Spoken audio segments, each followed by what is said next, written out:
Alright, welcome back to the channel, and welcome in if you're new. We just did an Ocarina of Time 3D randomizer not long ago. I don't know why we turned Australian. But there is a new Ship of Harkinian fork that I want to check out. This is cel-shaded OOT, so Wind Waker style. This will be a no-logic randomizer using this ship fork and this a lot of 3DS textures as well. I'll leave the links to all the ones that I'm using in the description, including the ship fork that allows for cel shading. This looks incredibly cool. This is a no-logic randomizer with all the settings that I had on my no-logic randomizer that I did on my own time copied over, including curated music that I chose to include for the custom music tracks. No randomized sound effects this time. So I have a randomizer that I generated here, and let's get started with it. Oh, wow. That is cool. Yeah, 3DS animations, running in 4x3 so that I can line up some certain tricks. But this is no logic, so there's no randomizer path. I think because of the textures here and the custom textures, I can't really peek through the wall. That's disappointing. But there is no set path for this randomizer. It is no logic. It could be unbeatable, but we're going to utilize everything we have in our power. And this time we have custom music, and we have all the quality of life of Ship of Harkinian. No dealing with the 3DS touchscreen. So let's get it done. The cel-shaded looks so good on the 3DS textures, bro. Let's take a look at Malon here.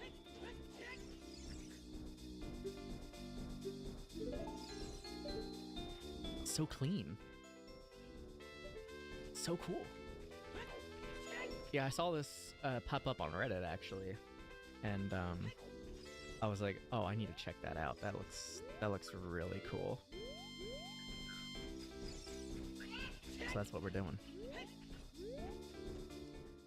Pretty sure I have pots randomized. Like I said, I copied over the no logic randomizer settings that I had on my own time no logic randomizer that I did that I beat. Yeah, we do have pots randomized. So let's see how this treats us. There we go. Honestly, I think no jinx. It'll treat us better than Hello? the 3DS rando. The check thing here is off just a little bit. Here we go. So clearly we started as adult in Lon Lon Ranch, since our starting location is randomized. I'm interested to see what kind of music we get. Okay, cool. Oh, we get trees and bushes and grass as well. So there's a ton of stuff to check. A lot of stuff that we couldn't do in. So there's a ton of stuff to check. A lot of stuff that we couldn't do in. Sony's CEO has cashed out millions of dollars in company stock 15 just days hours after the ago. PlayStation maker announced it's abandoning physical game discs. Welcome to Inside Games Daily, the only gaming news show brave enough to say maybe the CEO knows something we don't. It is never a great sign when that happens. This feels Enron-ish almost, to throw out a very old reference. But yeah, so this comes from Insider Gaming, which found a filing with the U.S. Securities and Exchange Commission that shows CEO Hiroki Totoki sold 225,000 shares of company stock on July 3rd, now at $21.02 a share. The sale was worth about $4.7 million. That was roughly 56% of his holdings in the company. So a very nice chunk of change for the CEO. That's a large sale of stock too. 56% of the holdings. That seems like a lot. Really weird. He wasn't the only executive to cash out. Sony Chief Strategy Officer Toshimoto Mitomo also sold stock on July 3rd, unloading 25,000 shares at the same $21.02 price.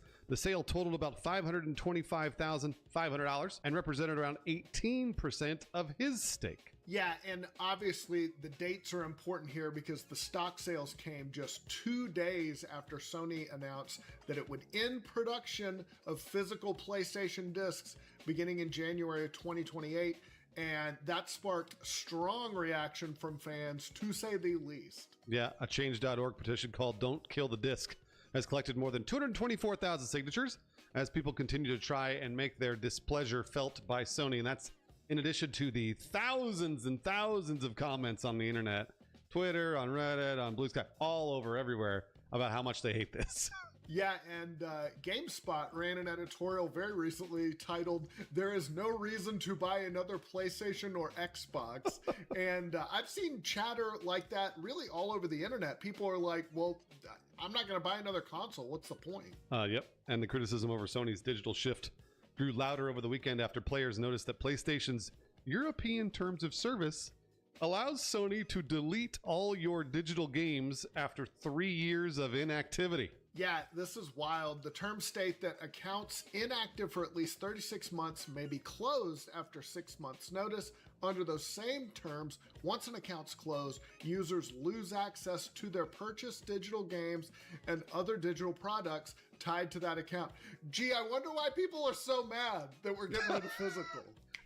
It's a big mystery. That is a big mystery. You're right. I don't know. I can't figure it out. And speaking of Europe, Sony continues to face scrutiny over its digital business there. Last year, a Dutch consumer group filed a collective lawsuit alleging PlayStation owners in the Netherlands pay artificially high prices for digital games. Yeah, their claim was crazy that consumers pay an average of 47% more for digital games compared to physical copies, and they argued Sony is using its market position to limit competition and push players toward digital-only purchases. And this was last year that they said this. They were 100% on the money. These lawsuits roll in almost once a year now at this point. We've been reporting on these for a while here on Inside Games, and actually Sony is also fighting a separate ongoing lawsuit in the UK over the 30% commission it takes on digital PlayStation Store sales. So those all sort of add up to say that PlayStation is doing a digital monopoly.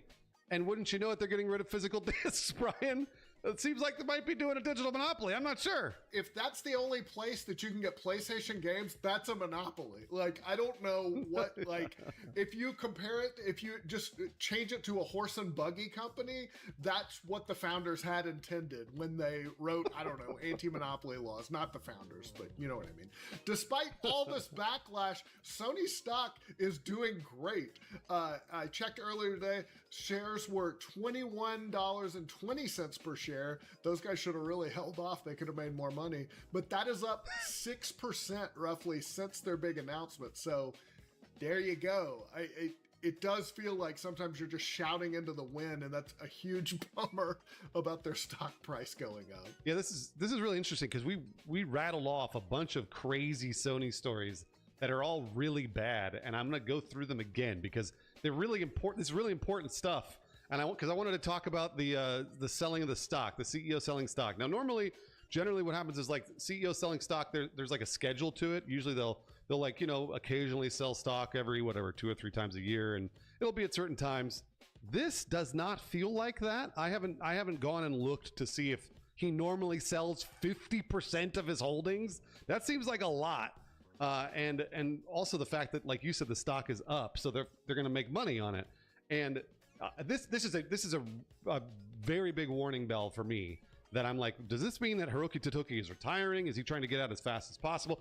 50% of his holdings is a lot. Yeah, it's that feels not. Yeah, because you're right. They'll have it in their contract sometime if the stock hits X number of dollars. Like there's like an automatic sale. This does not feel automatic at all, especially since the chief strategy officer also unloaded a lot of his share of Sony. It feels like, to me, that feels like a panic move or a worry that this is all going to go badly, or the stock is going to go down. So I sure hope people are looking into that, because to me that if the head of the company is sort of, you know, waving at you from a lifeboat that's slowly disappearing into the distance, that's not great. Yeah, it's so strange too, because I mean, you'd think that Sony would be doubling down on the fact that they're going all digital, right? Their stock price went up, so for their shareholders, which by the way, they don't give a fuck about us. They care only about their shareholders. So for their shareholders, that looks great. The stock went up, which means they made the right decision on going all digital. And that's all they really care about. I'm sure they're seeing all the talk on the internet and the Change.org petition. But again, they don't care. If the stock goes down, then they will really, really care. But for right now, they don't care. This feels like a penny wise, pound foolish move. Like, great for the short term. Oh, our stock goes up 6%. That's huge. That's great. But I feel like you're not taking into account reputational damage and a lot of things. And I think those things are very hard to get back. And I just feel like this, you know, there's angry people online, but sometimes these things grow and get out of control and you have no idea kind of what the fallout is going to be, because we're right in the early stage, but who knows in a year from now. I don't know if you saw their most recent tweet about the joystick that they were releasing. Yes. But they're like, they hadn't tweeted for like 5 days or whatever after the announcement of getting rid of physical. And then they tweet about their new joystick, and it's just, I mean, thousands of replies being like, bring back physical, where's our actual discs?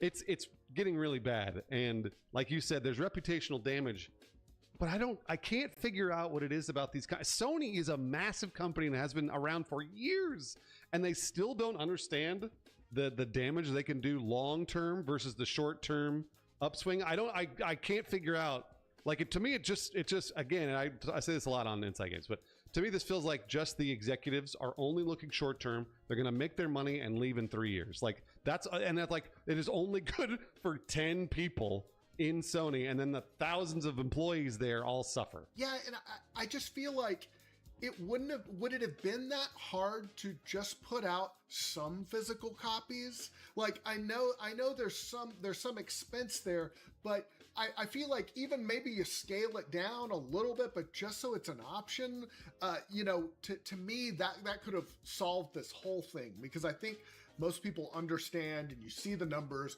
We know we've all been playing games. We know it's shifting more to digital. You look at how great Steam is doing, but like, I don't know. It does just feel like a complete power grab to be like, no, we're going to have all the control. And, you know, for those of us like in the US, there's no protections for us if we accidentally buy a game. There's no, you know, a refund window or anything like that. So it's just, you know, you're just screwed. You're just completely at their mercy. It kills the resale market. I think, you know, I don't know. When I was a kid, I didn't have a lot of money for games. Like, trading with my friends was a huge way to play new games. I think it's being really shitty to their customers in ways that they have not fully, I think, thought through. But I think that will become abundantly clear. Yeah, it is really interesting. If you watch Inside Games for any amount of time, and over the last like 3.5 years, I have been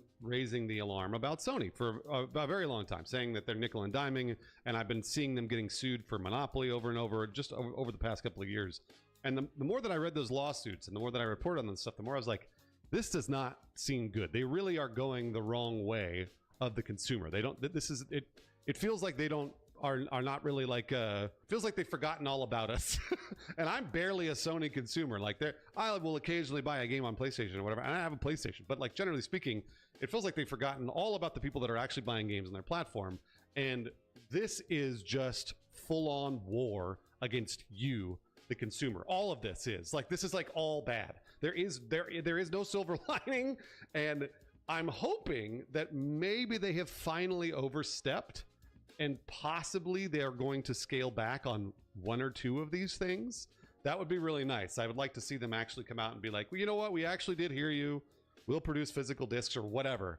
But I don't know until they realize they're losing money. That's the real, actual rubber meets the road time, is when their profits go down and they go, okay, all right, physical discs are coming back. And even if they lose money, like, say, you know, if they take a hit, who's going to suffer? The people in the trenches. Some artist at Naughty Dog who's going to get laid off because they made a terrible bet up top. Meanwhile, you see the CEO cashing out. Like, it just, you're right, there's no winning. And I just think, to act like this isn't the 80s anymore. There's more than one or two options to play video games. Like, if PlayStation gets all high and mighty, people are like, cool, I'm just going to play my Switch, or I'm just going to get into PC gaming, or my Xbox. Like, there's a million things. You can play games on a toaster practically now. So like, I think it's just the height of arrogance to try this in 2026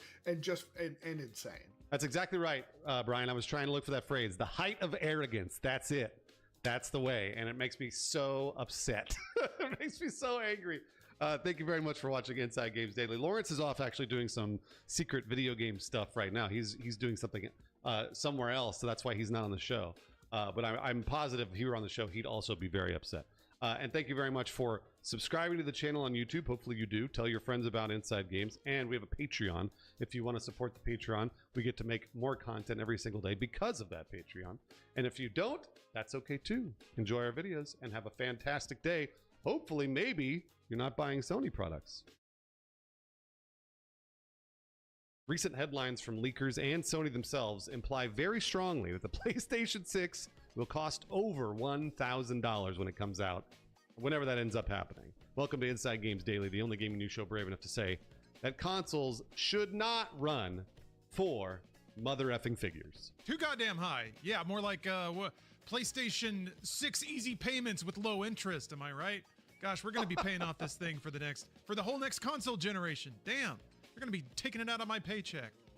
What's going on, Brian? Why is everything so expensive?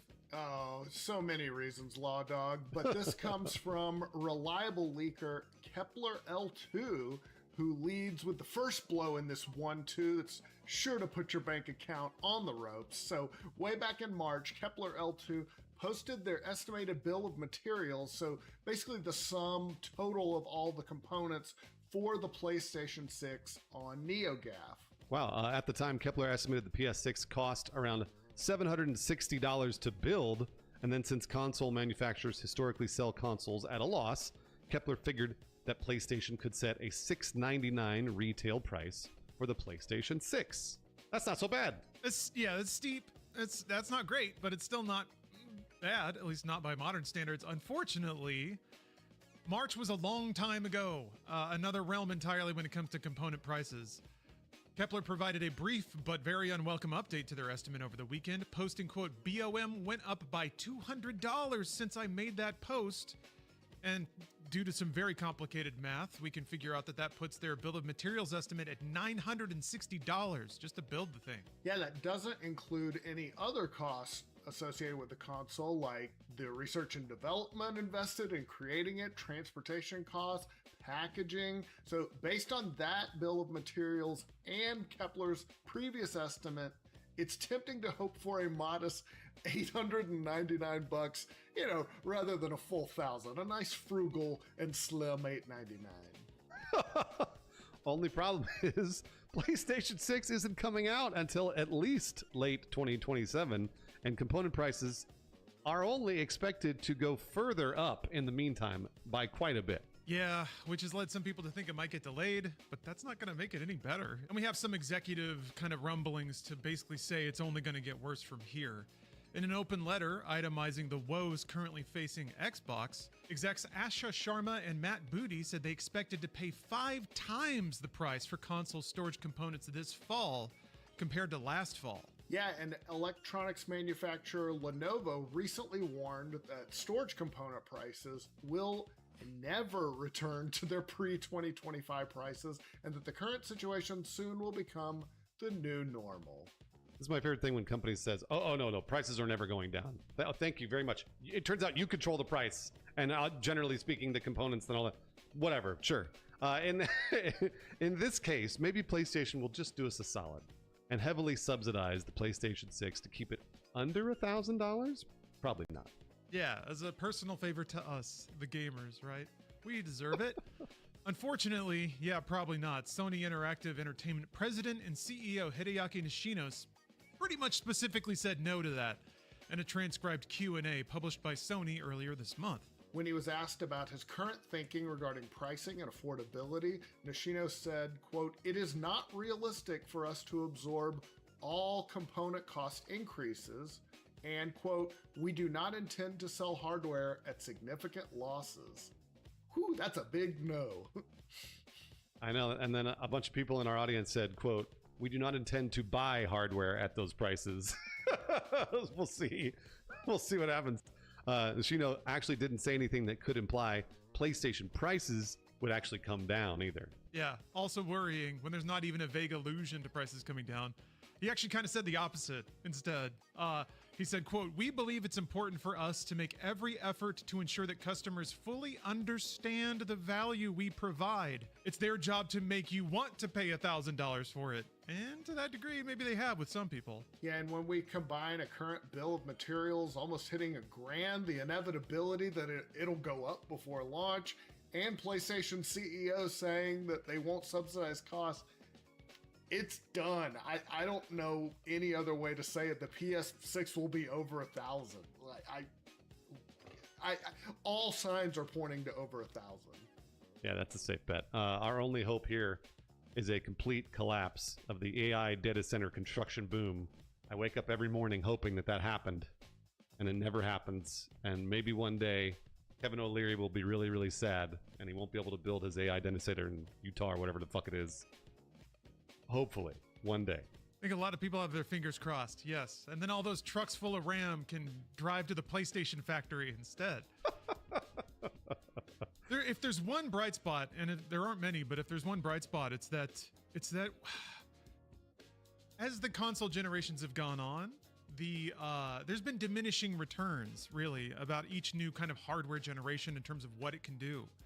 New consoles used to do these transformatively new games, these experiences you could only have because this finally does 3D. It's shit, but it finally does 3D. Now it's like, okay, you get better frame rates, you get higher resolution, but like it's weird that the cost is going up and the sort of the divergence of functionality is going down. So in a weird way, you're missing out on less by not upgrading. So there's never been a better time to not buy new hardware, kind of. There's loads of games still being made. With whatever the PS6 comes out with, it'll have like a token exclusive here or there. But it'll only be one or two games. There used to be hundreds of games in a given year. Now there's tens of thousands. So I don't know, it's easier to miss out on one or two games these days. And it's kind of hard to imagine, maybe this is my lack of imagination, but it's hard to imagine a PS6 that can do something so mind-blowing a PS5 can't do it. So I feel like with the hardware we've got, we're good for a while, right? And I think people have even said this in the past, like, you know what? It's okay. You can take your time with the new console because I got a lot of games and I like playing them right now. And I feel like it kind of fits that for the people who want 240 hertz and 4K or whatever PS6 is going to do. They are going to be the enthusiasts, so they are willing to pay this money for diminishing returns of video game hardware. So in a way, it's kind of settling out like it should, but it's also not so great. Hopefully we get a lot of used PS5s on eBay that people can buy for super cheap if they want cheaper hardware to get into console gaming. I really hope that we are reaching the upper level of prices here that people will pay to actually make PlayStation money. Lawrence and I were talking about before the episode the PlayStation 3. When they announced the price of the PlayStation 3 at $599 US, I'll never forget it because everybody memed it because it was so expensive. And then they showed Giant Enemy Crab and everyone was like, what the fuck is going on? That's what this feels like with PS6, right? Is PS6 is going to come out and they're going to be like, and you can play GTA 6 upgraded or whatever. And everyone's like, what? Why would we pay $1,200 for just an upgrade to GTA 6? And so hopefully the actual free market, even though whatever, free market in quotes, will correct. And we won't have to see a $1,200 PlayStation 6 staring us in the face for the next 7 years. That'll make me angry every time I look at it. I just feel like that's going to be a cataclysm for console gaming because, yeah, I remember the PS3 too. And like, I think that I feel like the PS3 recovered. It had great games, but it got off to a much slower start than it would have because I think consoles are what people who want to save money, at least on the console end, I think kids are more likely to get consoles. So you're talking about parents and grandparents. They're not going to pay $1,000. They're just not. I feel like they're going to use their phones. They're going to use their iPads instead. They'll use a PC maybe, like the family PC to play games. I just feel like you're pricing yourself out of your own market by just charging a premium. And yeah, I do think that, like, I'm sure the graphics will be better, but I feel like we've hit the point, even the last generation for me, where it's like, these are fine. These are good enough for me. They don't need to be photorealistic, especially for $1,000 console and I don't know, $80, $90 games or whatever they're going to charge. Like it's got to change. Otherwise, yeah, it's just going to be something for enthusiasts, but I don't even know if it'll make sense if you can't get a good install base. I just think everything will start crumbling if not enough people buy it, and it just becomes this. I just don't think that works for consoles. They need a big install base. It's a big worry, and yeah, the demographics are trending that way. Things are getting more expensive, and then I think what happens when you slip into the spiral is you start to make products geared towards the audience that can afford it. And then you stop even trying to appeal to younger generations, and then yeah, you essentially lock yourself out. You have this kind of generational gap that's already happening, and I would rather like new people be onboarded and expansion and investment. It can't happen forever, yeah, I guess, and it never does. But I guess the one market to look forward to is emerging markets. They say China, India, basically. And yeah, those are places theoretically you could gain some ground with cheap consoles. But the humble Series S didn't manage to do that, and boy, just became the laughing stock of the internet, at least in gamer circles. Though it's a bummer. Yeah, it's just a bummer all around. That said, I still am excited to see if it's PlayStation's job to do such an outstanding song and dance that it makes me want to buy one somehow. I'm excited to see that. I'm excited to see the PR spectacle around the PS6 and how they can justify it being nearly double, perhaps double the cost of a PS5 at launch. That will be interesting to behold. You know, it's also gonna be really fun, and I can't wait for the Console Wars Revolution, Console Wars 2, because Xbox, if you remember, Xbox 360 gained ground against the PlayStation 3 when they released, because they released at such a high price, and the 360 was like, what? Got a bunch of great games and we're cheaper. Project Helix does have a chance to do that. Now, I know the same components are also really expensive. We're probably looking at somewhere in the neighborhood of $1,000 for the Helix, but the Helix could undercut the new PlayStation by quite a bit. And if they come out with everyone's favorite game protagonist, Master Chief, and a new Halo for Project Helix, or just some other game that is good, then they do have a real chance. They do have a real chance to actually be competition. I don't know that they've been put in the ground fully yet. I hope not. I really do, because I love seeing competition, and I love when companies compete for our dollars. I'm looking forward to that if it happens. I would love to see a return to those days. It does feel like an opportunity. They're Microsoft. Sell them at a little bit of a loss. Even if they just sell theirs at $850, everybody's like, whoa, what a great deal this is. And I got the new Halo or whatever, and it's good. Like, that would be fucking awesome. Like, I hope that I am hoping for that too now. I like how the constant disclosure is that this exists in a world where the Halo game is good. It has to be good. Please just make a good game. Yeah, we'll see. Elder Scrolls 6 is a Helix exclusive. Yeah. One of these days we'll see it. We'll be there. Then then the console wars will really start flying, and we'll be here. God willing, we'll be here to cover it. If you're still watching, we'll still be here, and I'm looking forward to it. Back to the days of good old drama. Gosh, as everything in this world gets more and more expensive, we are so appreciative that you're willing to watch it. Like, hey, we've been able to keep the price of the show the same over the past 6 years or so. So thank you very much for watching. Some folks even support the show directly through Patreon. Somehow, in this crazy world of everything getting more expensive all the time, we have some direct supporters, and we'd like to thank them now. Thank you, Matt Bogenberger, BB Prime, Jessica Hatfield, Reximus128, and Keita White, keeping the lights on in the Inside Games newsroom. It's awful depressing, when the lights go off on Brian, because he hasn't moved in a few hours. So, but at least they still turn on. The dark days have left us behind. So thank you very much. We'll be here to cover the ongoing console wars. We hope you join us for that, and we'll see you next time on Inside Games. 3 companies that rake in 90% of RAM revenue have been accused of illegal supply constriction and price fixing in a class action lawsuit. Welcome to Inside Games Daily, the only gaming news show brave enough to look forward to an $8 settlement check in 10 years. That's going to look real pretty in a frame on my wall. And in the meantime, we get to pay thousands of dollars for gaming consoles. God damn it, this sucks. But here's the news. Polygon reported this lawsuit, which was filed on June 25th. What does the lawsuit say, Brian? Oh boy. So in it, 14 individuals joined 3 businesses in accusing Samsung, SK Hynix, and Micron of fixing prices for DDR3 and DDR4 RAM. The lawsuit seeks to, quote, recover for and stop concerted anti-competitive behavior by three oligopolists in the market for dynamic random access memory. And while you might assume that these companies are price fixing RAM because of AI data center construction, it's a little messier than that. That's kind of what I thought, right? Oh, this RAM's in high demand, so let's like chomp the supply and drive up prices. But as Polygon points out, it's not the same RAM. No, this RAM, like me, is older and slower. DDR3 and DDR4, which are types of DRAM or dynamic random access memory, as I like to call it, commonly used for bulk memory in PCs and, wait for it, consoles. There you go. So people tend to use DDR5 these days, and that's in like gaming PCs, obviously budget permitting because it's a little more expensive.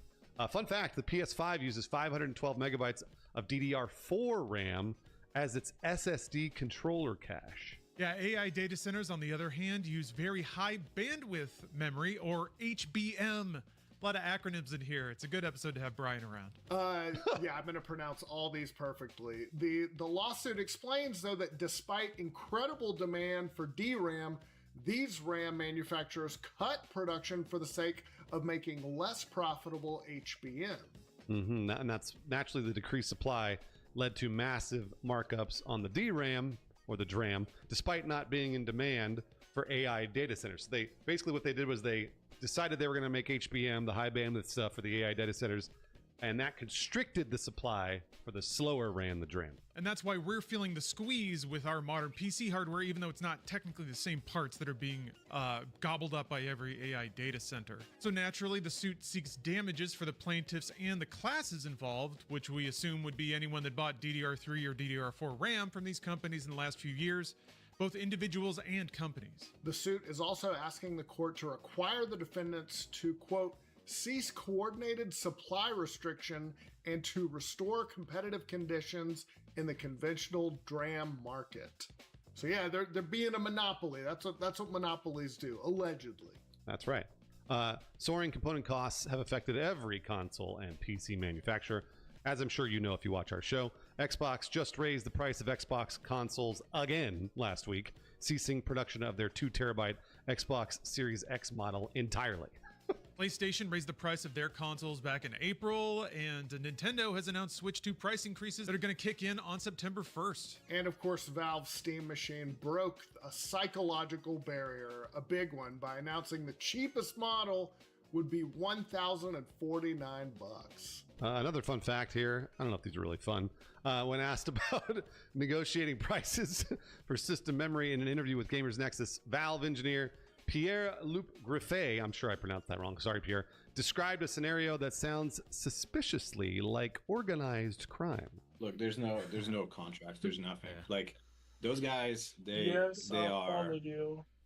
you know, And they I'll give add us a you price on every Discord. month or something, Okay. and they say you can buy that many, and it's yes or no. And if we say no, then they never talk to us again. Yeah, they'll talk to RAM manufacturers. They'll be given a unit price, like this is the price, and they can either say yes or no. And if Valve says no, they never talk to them again.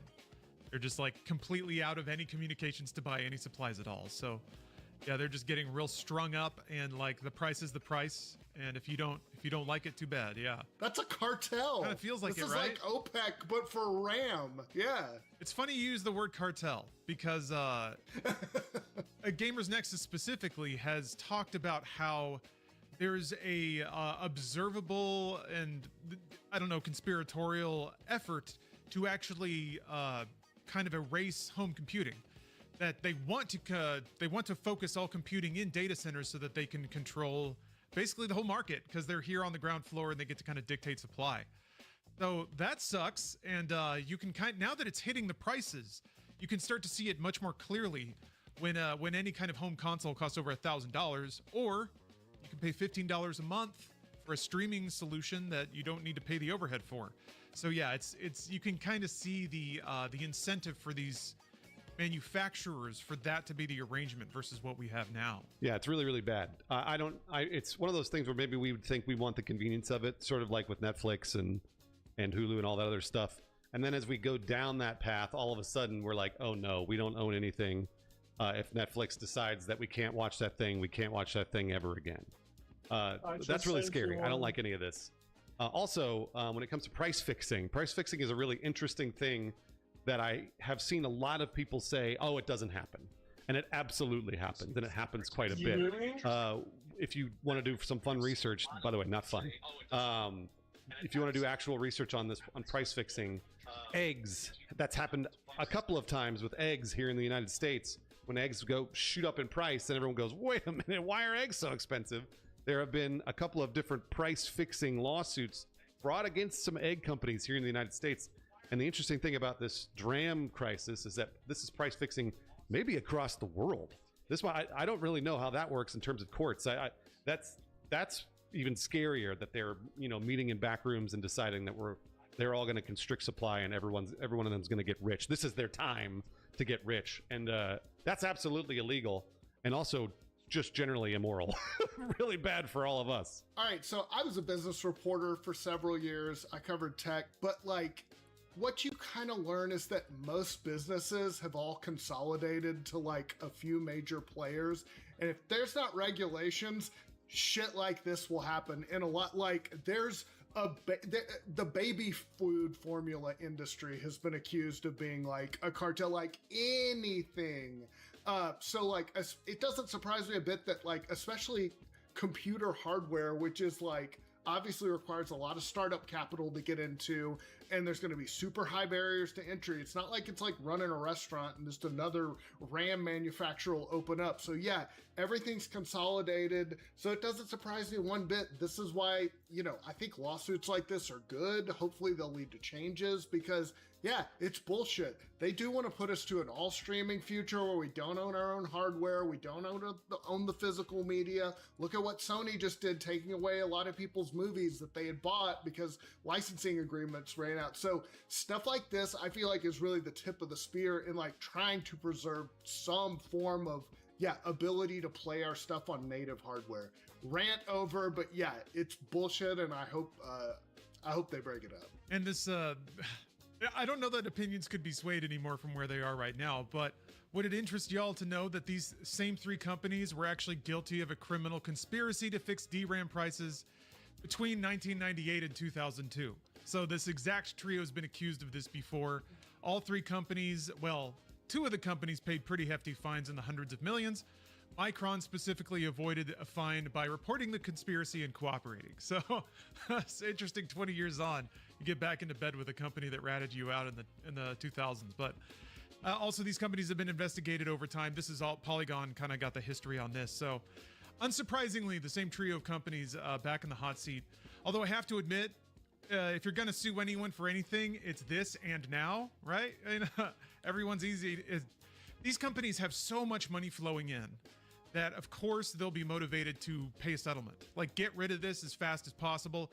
Who gives a shit how much money it costs, because we have more money than God. So they're pretty like fat and ripe for the picking. And I hope that people do pick them and try to redistribute some of that wealth, because God, we're not going to see it any other way. Yeah, the actual solution, like Brian said, is regulations. That's the actual government regulations. I know everyone's like, oh, it's not the free market. Well, neither is price fixing, it turns out. So it's definitely not the free market. So that's what we need government regulations for, is to actually stop these companies from doing that. Yeah, sometimes those hogs need to be butchered every now. But look, go Google AT&T and their history, like, and how they had to be broken up by the government. Like, there's so much stuff that you might take for granted, but that that was the result of the government coming in and breaking up monopolies. They've done it before. They can do it again. It's just a matter of, political will, I think, a lot of the time. And speaking of knowing your history, old friend of mine, old colleague, we used to write for volunteer gaming websites a long, long time ago, but they're announcing a new project, so I figured I'd mention it here. Andrew Groen did a project called Empires of Eve. You may have heard of it. This was like a hardbound collection of some of the oral history of the history of Eve Online. A lot of cool stories that happened there. It's kind of like that concept, but applied to just great stories in digital worlds, early MMOs and things like that. It's called The Archive, Epics of Virtual History. It covers, let's see here, from the website, it says, quote, the wars, crises, and unforgettable moments that unfolded inside EVE Online, World of Warcraft, RuneScape, Final Fantasy XIV, EverQuest, and more. It's actually already funded because I'm late. I'm late to plugging it, but you could still back it if you like. It's a cool project. I really like that. I mean, as gamers now, gaming has been around long enough for there to be like legends and cool stories, and I don't know. It seems like a fun conversation piece. So check it out if it looks cool to you. Look. Oh, that sounds awesome, Lawrence. That sounds like extremely my shit. Yeah, that's super cool. Thank you very much for watching Inside Games today. Give us a subscribe if you have a second. We are not price fixing our subscriptions, just so you know. I don't really know that we even could. And if you have a few seconds, also we have a Patreon as well, which we have not also price fixed. Because we could price fix a Patreon, but we didn't. So we post everything there for free, all of our videos. Lawrence always has some fun memes that he posts on the Patreon as well. So if you want to support that, it's all free over there. A few people that actually do support the Patreon are Brendan Carney, Hunter Reed, Justin Wenlett, and Humble High Horse. Thank you very much for allowing us to not get monopolized. Having to rely on YouTube, that's a monopoly. PlayStation will no longer port their single-player games to PC for real. Welcome to Inside Games Daily, the only gaming news show brave enough to tell you the entire story in the first sentence. So the episode's over. We're done. No, Bruce, it's YouTube. We got to keep talking, and talk we will. I don't know. There's a little more going on to this story. A little bit. It's mostly just going to be talking about the strategies and the whys and the whats and why nows and all that stuff. But yeah, there's I don't know, Bruce, what we got a little more shreds to this story. What are they? Yeah, that's right. The news comes from gaming gumshoe Jason Schreier, who dropped the hot scoop in a blue skeet yesterday. Yes, according to Schreier, quote, PlayStation Studio Business CEO Herman Hulst told staff in a town hall Monday morning that the company's narrative single-player games will now be PlayStation exclusive. Oh, dang it. Schreier adds that this unsourced comment totally confirms his also unsourced story from back in March, which said the same thing. Now, we're not hating here. We just think it's funny. It would be beyond silly to really make any of this up. So he was on the nose. Yeah, I really can't imagine somebody making up something like this, or even misreporting something like this. It's just the nature of the reporting is a little out there. Anyway, but just to remind you, it's not all games, all right? PlayStation reportedly still plans to bring multiplayer and service games to the PC, and usually on the same day and date. Yeah, like games like Helldivers 2, Marathon, the upcoming Marvel TOCON. It's the single-player games that will now stay exclusive to PlayStation. Saros, Ghost of Yotei, Wolverine, and Intergalactic, the Heretic Prophet. Yeah, I saw a lot of lamentation that Saros was going to be staying on PlayStation console. Yeah, I understand it as well. But now to the burning question here. Why would PlayStation do this to us, people who play on PC? We're going to psychoanalyze a video game company, one of our favorite activities, right after this. Inside Games is brought to you by Aniba, your ultimate gaming marketplace. They've got over 40,000 digital products, mobile games, an excellent Trustpilot score, and the hottest deals for gamers of all ages and playstyles. Aniba.com offers a vast selection of products across all sorts of platforms: PC, PlayStation, Xbox, Nintendo, and they've got digital game keys, gift cards, in-game currencies, software, and it's all available at generally great prices. A great example is Forza Horizon 6. Normally it's $70, but on Aniba, you can actually get it for $54.18. A banger of a game, Batman Arkham Origins on Steam, you're going to get for $1.22. You can buy Skyrim on Steam for the 11 billionth time at $11.46. Hitman World of Assassination is a steal at $43.93 on Steam. And a game that both Lawrence and I recommend, Far Far West, is $15.71. Aniba runs the gamut on all of those different platforms. You can find pretty much anything you're looking for on the website, and they offer 24/7 live support, so they can resolve any of your concerns regarding all the purchases. I've been using Aniba for years. I've bought many times on the website, and it is really fantastic. It's super quick. They send the key over right away if you're buying a digital key. And I've never had an issue, but if you do, they've got that 24/7 live support. So click our link in the description or use the discount code INSIDEGAMES on Aniba.com to get a discount, to tell them that we sent you to Aniba, and to support us, Inside Games. Thank you very much for the support, Aniba, as always. All right, back to the burning question. Why would PlayStation pull back from their PC ports? Lawrence, answer the question right now. Do it. Yeah, I mean, we got theories. We can armchair CEO this a little bit.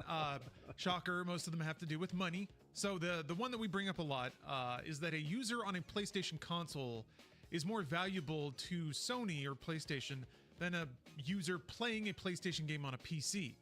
If they're on a PlayStation console, you can get them. You can get them a couple of different ways. You get your PlayStation Store cut. You get 30% of everything they buy through your store versus through Valve Store. And then you also get them for that PlayStation Network subscription, which incidentally, they just raised the price on for new accounts just in time for GTA 6. So, you know, every quarter, their revenues are crazy good off of their PlayStation Store revenues and also PlayStation Network revenues. So that's two lines of business that they don't get on you if they just sell you one game on PC. Right. So this all makes sense that they'd want to leverage the prestige, right, of their single player games, the ones that always get 10 out of 10s, to get more users into their system, their ecosystem. They don't want people across all ecosystems because they can't charge them for all the different things.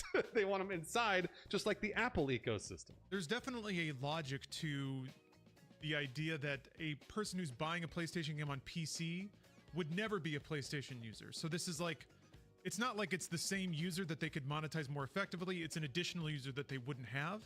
I get that, but you know, they're the ones who have the data and they're the ones who are making the decisions. So I don't know. From my perspective, it certainly seems that way, and it seems like a lot of companies are getting on board with that. Really, Nintendo is, I guess, the last holdout, and they're making it work too. So they're making plenty of money with their strategies. All right, so then continue to answer the question, why now are they getting rid of these single-player games on PC? Well, the rollout on PC when they were putting out those single-player games on like Steam and things like that was very mixed. Ports varied in quality. Users balked at PlayStation Network sign-in requirements for Helldivers 2, and they eventually rolled that back, if you remember, because a bunch of people whined about it. And they were like, never mind. So now they're just going to say, you know what? Screw you. Yeah, maybe. PC is kind of a more aggravating platform. It's more varied. Its users can be more demanding. You know, they're not as pliable maybe as console users, and I think the PlayStation Network requirement was one of those aspects. So it's possible that that's one factor. You know, they tried it, and then maybe they found that the sales wasn't worth the headache, which is kind of the next thing we're getting to. Yeah, it is possible, and this one's hard to triangulate as well, but it is possible that PlayStation's PC ports didn't sell very well in the end, or at least not well enough to offset what they saw as a loss in exclusive value, or maybe the headache of trying to cater to more discriminating gamers. This is really challenging to interrogate, since PlayStation really never reports their revenue broken down by platform. So this is all kind of a circumstantial thing for each individual game that we sort of like can measure, we can check on to see like, oh, God of War sold a lot, but then Horizon didn't sell. You know, who knows? Yeah, this is all fairly anecdotal. I remember Spider-Man 1 and God of War 2018 doing crazy well when they hit PC, and it seemed like a very bright future for PlayStation's PC ports. But then it seems like interest just sort of went down over time. We get some sales numbers on recent PC releases, so Alinea Analytics actually did all the guesswork for us, with Death Stranding 2 predicting that the PC version had sold 425,000 copies on top of the 1.6 million sales on PlayStation. You know, that would put the PC port at a quarter of the game's total sales, which seems like you'd want, you know, a quarter of your sales. That seems like a really significant portion of sales. So I don't know what's going on there. That seems like a success. But then again, they were probably hoping for more than 2 million total with that game. And that could be just a larger business issue with Death Stranding 2 or those kinds of games trying to find an audience these days. Yeah, absolutely. Folks also noticed that God of War Ragnarok had very low player counts on Steam, which is also really interesting too, because I was really excited about getting that on Steam, and I did. But surprisingly, not a lot of other people were. Yeah, I don't know. There's something about the PlayStation magic just kind of like wore off. Again, that's not data. It's not qualitative at all. Wait, no, it's not quantitative at all. But yeah, it just seems like a lot of, I think once the novelty wore off, and I think also the port quality kind of went down a little bit. Yeah, and then there's another factor here too, which is that a lot of consoles are turning into PCs, or PCs are turning into consoles. There's a convergence going on there. And then of course the next Xbox is also going to be a PC. So we're going to have these consoles. We'll have the Steam machine that's coming out supposedly soon. And you can play, you know, PlayStation games in your living room on that Steam machine. And you can do the same on an Xbox with Project Helix, which is meant to be a PC as well. So I think Sony saw where the winds were blowing, and they're like, all right, never mind. We want our living room exclusivity. We want to sell a $600 console to force you to play Wolverine. Yeah, is Wolverine a $600 game? I guess, I don't know. I already have a PS5. I think a lot of people do. I think post GTA 6, a lot of people will, if they don't already. So That something just occurred to me though when you would put it like that, Bruce. It really does mean that they are confident in their single player games, the ones that are coming up. Wolverine has a lot of wind at its back, I think. Positive brand association, cool character, world-class developer. It's one of those like all the stars have aligned, but we've seen that not work out before. So they've got that, and then they've got who knows what else. They got Intergalactic from, hitmaker Neil Druckmann. So from what we see, there's a lot of reason to believe that their upcoming single player slate is going to be pretty strong. I wonder if this means, do you think that this is a vouch for the creative value of their single player lineup? Like the games that they see coming up are so valuable that they're like, oh, we can leverage this, and this is how they're choosing to do it? Or do you think it's more of a reaction to market forces where like their single player games don't have the prestige on PC that they do on console? Or maybe have even declined in quality, or maybe the gaming audience isn't putting that prestige on them anymore. So maybe they're going back to their old format because it didn't work out this way. I don't know. Which one of those do you think it is, or do you think it's a combo?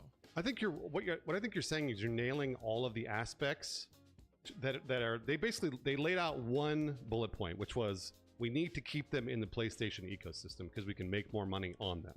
And then they used all the things that you just said to justify that, because it is true. They absolutely can bank on their single player games. They're going to get fantastic reviews and everyone's going to talk about how great they are, but you're not going to be able to buy Marvel's Wolverine on PC. People are they're going to absolutely get FOMO and be like, damn it, you're going to make me pay $600 to play Wolverine? And people will do it. They totally will. I don't know about a lot, but the people that don't have a PS5 at this point, they're going to buy it for Wolverine and for GTA 6. And then once Sony's got them inside that ecosystem, bang, man, you hit them hard with the nickel and diming like I've been talking about for years, because they are nickel and diming. We just talked about the raising the price of the PSN, and they're doing it over and over and over. These things, like they've been sued so many times for the monopoly of their digital store. But again, they can make the most money on you once you're inside the ecosystem. So that is for sure the main reason why they're doing this, and I'm kind of glad, thank you, oh merciful Sony, for not taking away our multiplayer games, because I thought for sure they're going to get rid of those too. So I'm glad it's only the single player games, I guess. Yeah, and I mean, I think that tells you something too. Another kind of weird bolt idea cracked into my head while I was writing over the script. It makes total sense that PlayStation needs as many players as possible in their multiplayer games because that's what they survive on. Whereas in a single player game, all they got to do is sell it to you once and then they're done. They got your money. So they don't care if you keep playing to some extent. Of course, they want to sell you add-on content and stuff like that. But it made a lot of sense when I thought about it from that angle too, because whenever I'm playing a multiplayer game, I always have a nagging feeling like I'm being manipulated into playing the game. Whereas a single player game that kind of doesn't care once it has your money, or rather the value transaction's done. It doesn't have to trick you into keep playing. But that's what a multiplayer game needs to do to survive. So that's not always bad, right? It's not always the most insidious thing. If you have fun playing a game and you want to come back and play it more, that's exactly how it ought to work. Yeah, it feels like multiplayer games often, they're not trying to necessarily make me come back because of fun. They're making me come back because of other things. So it's interesting to see the business side of it, where clearly PlayStation sees all this value and prestige. It's all front-loaded in their single-player games, and that's why they have to get you right at the front. You're not allowed in unless you have this thing. Whereas multiplayer, they're like, no, we want everyone. Come on in, baby. We'll hit you as hard and as fast as we can to make it easy for you because you have more value in here. Whereas once we have your money, we don't care about you on the other side of things. Yeah, you're right. They're making money on either side of this in the sense that multiplayer games and multi-platform, and like Lawrence said, you truly are getting fooled into playing more multiplayer games, these live service games. That's what they do. That's how they work. And if you are having fun, then I guess you're having fun. And then if you're doing microtransactions with Sony and you're paying for the fun, well, then they're fine with it. You're fine with it. Everybody's fine with it. And then the single player games, they're going to make their money on their ecosystem. Same deal, right? So they've got to make their money either way on these games. And I saw a lot of posts on Reddit, obviously, but everybody's really upset about it, including me, about the fact that single player games will no longer be on PC. I saw a lot of posts on Reddit. They were like, they'll be back in 5 years. They'll be back to Steam in 5 years. And I actually tend to agree with that. I really do. I do think that this is not going to work for them. I think this is going to be for the next 2 or 3 years. of whatever, Intergalactic, the Heretic Prophet. Man, who gives a shit? That game I don't care at all about. Now, I know a lot of other people do, but I don't. Marvel's Wolverine, I actually do care about, and I'm very excited for. So I'm glad I have a PS5 for that. But I do think in 3-4 years' time, it's going to be the same deal. They're going to come back and be like, you know what? Never mind. We are putting out Intergalactic, and here it is. And everyone's going to go, wee! So, but it'll be a few years of exclusivity. They'll have done the experiment. They'll find out whether or not they made enough money on their ecosystem or not. And then maybe we'll be right back to Steam. Yeah, maybe. Yeah, that'd be nice. I tend to think with most games nowadays, there's someone making some version of that thing, even if the main rights holder or original creator isn't really doing it anymore. But yeah, for those types of games on PC, I guess you have 007 First Light coming up. But that sort of like third-person, premium, prestige, single-player narrative game, those are really expensive to make, and there aren't a whole lot of competitors trying to make games like that. So it is a bit of a loss, I think, with PlayStation pulling their library back. So yeah, now we just have to hunker down and wait the 5 years for all the... We can catch the third remaster of Intergalactic, and that one's going to be the one that comes to PC. So can't wait. It's going to have the full director's cut. Extra long soundtrack. 25-minute emo songs as you're flying through space. Yes. Wow, I can't wait. PlayStation, it was fun while it lasted. You know what? I did enjoy playing your single-player games on PC. And luckily, we haven't had to say that about this show just yet. We're not putting it only on the Sony ecosystem. And that's thanks to your support. That's because you guys are watching. We're able to keep it on YouTube. So thank you very much for watching Inside Games. Consider subscribing to the channel. Maybe recommending us to a friend who also likes video game news. We are a brave source of drama-free games reporting, or at least we try to be. And we also have a Patreon that you can support. It's a meme dumping ground for Lawrence at this point, so he just throws memes on it every day. And also, we post every video there for free as well on the Patreon. Some folks actually support us directly, even though these beans are free, which is surprising. So thank you, DJ Kento, Jesse Russo, Jacob Croyle, Keto White, and Shaky Pants for giving us your money, even though you get to see some off-brand emo meme from Lawrence every day. I think I'm going to go with the PS3 has no games meme today. Those are classics. Something from the vault, from the cellar. Fine vintage. Welcome back to the Inside Games Roundup, the only gaming show brave enough to report that Xbox has finally achieved its dream of competing directly with rent. That's why they made the Series X look that way. It's just a giant apartment building. So whenever you get evicted, you could just crawl inside and live peacefully. Yes, dear God, somehow Xbox is raising console prices again. And before GTA 6, I can't believe it. This is absurd. This is so ridiculous. Brian, what's going on? Yeah, boys, if you thought gaming consoles were expensive now, got some bad news. Microsoft announced another round of Xbox price hikes, with the Series S and Series X going up by as much as $150 starting August 1st. So that means the cheapest Xbox Series X will cost around $750, while the disk drive version jumps to almost $800.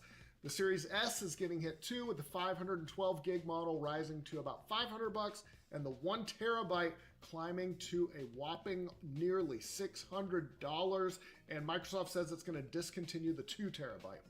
They're running out of memory because of AI. They can't find the 2 terabyte anymore. Also, Series S at $600? Fuck off. That's crazy. The company says the increases are being driven by an ongoing components crisis, which we all know about, claiming storage and memory prices have risen more than 2.5 times and could double again by late 2027. The company also noted that consoles are typically sold at a loss, unlike phones and PCs. Yeah, they wrote, quote, last October, we increased Xbox console price by $20 to $70 in the US. We hoped another price increase would not be necessary, and we have spent the last several months working with suppliers on options. Yeah, apparently that didn't work out, and now we get to pay. Microsoft added, the entire consumer electronics industry is struggling with the current components crisis, but the effects are particularly hard on consoles. To soften the blow, Microsoft is introducing new financing options through its store. Fucking hell. And Amazon, along with expanded trade-in and refurbished console programs. I mean, I guess I could buy a refurb. Why not? The price hikes come as the entire console industry faces rising costs, with Sony and Nintendo also increasing hardware prices over the past year. And Lawrence already hit the nail on the head, maybe accidentally. They're raising the price because of GTA 6. They're going to sell consoles for GTA 6, and they got to get that price increase before GTA comes out. Oh my God! But why would anyone buy an Xbox? Why would anyone? I mean, I guess PlayStation just raised their prices too. But good Lord, it's if they wanted to do it, they need an edge or need a hook. I mean, I guess they've exhausted all their ideas, and subsidizing hardware didn't work. So why would it work now?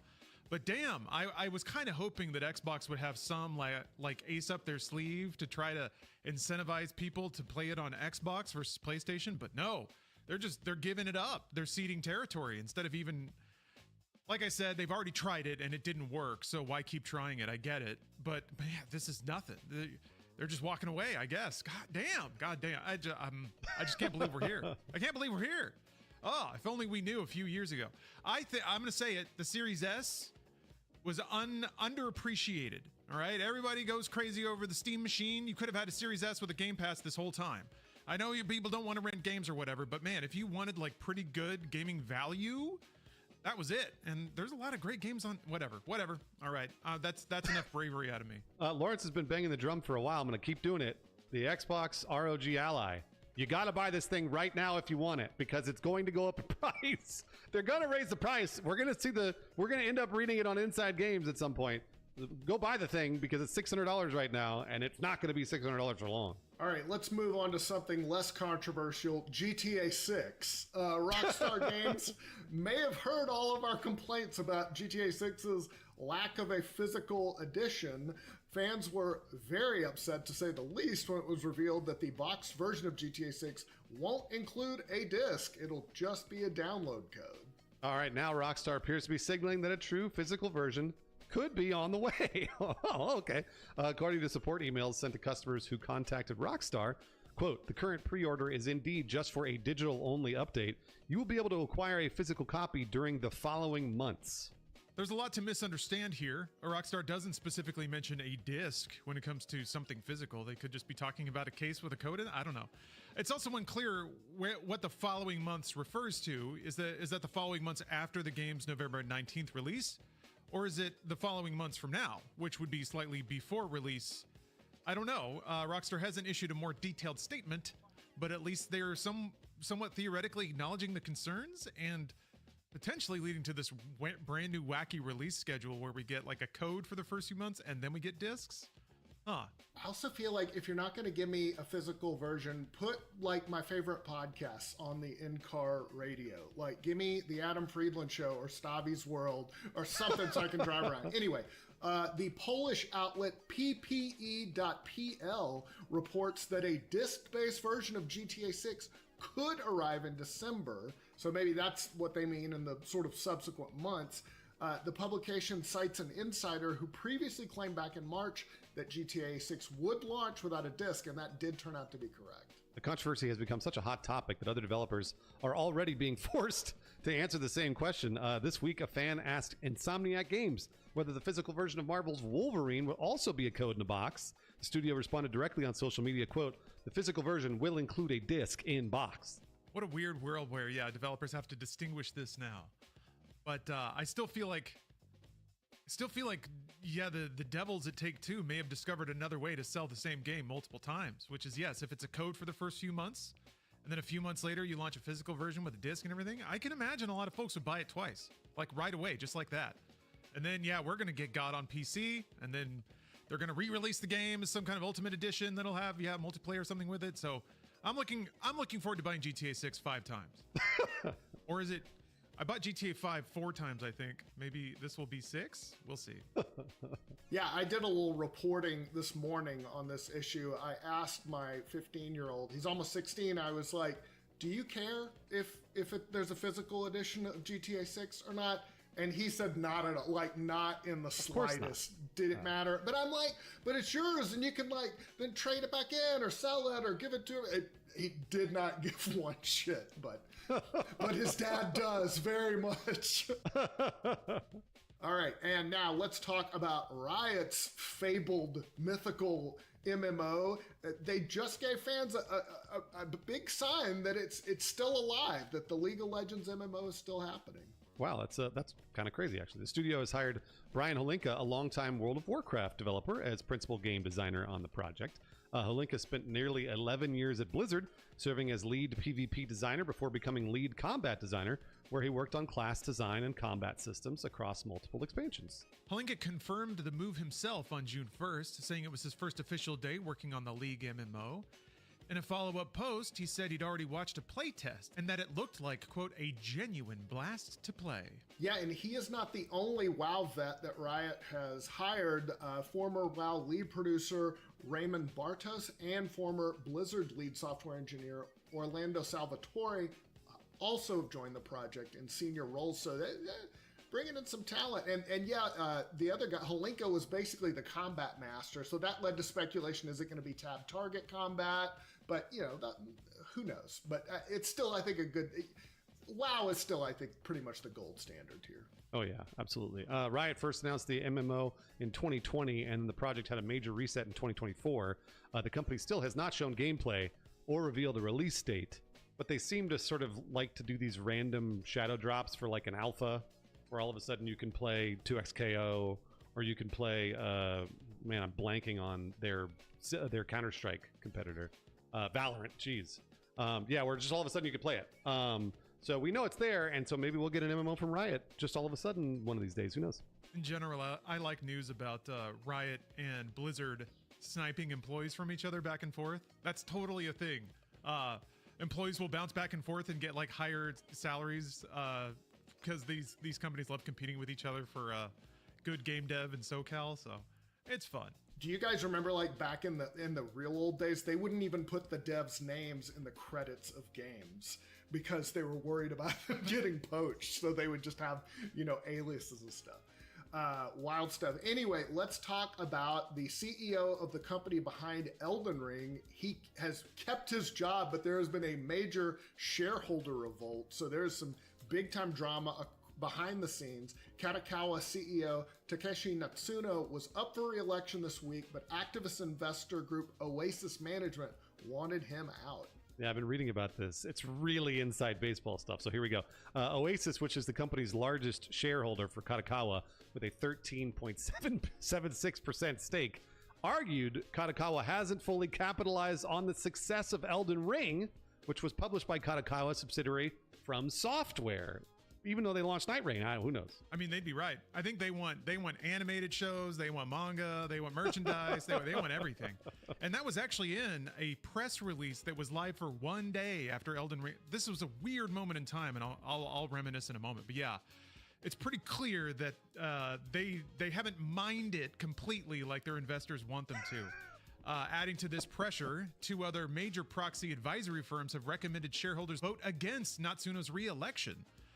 But luckily, Kadokawa's board has pushed back, arguing that removing him would create uncertainty as the company works through ongoing reforms. Yeah, they also pointed to declining profitability under Natsuno's leadership, and he did end up keeping his job, like we said, but maybe not out of the woods yet. This is still not great for him.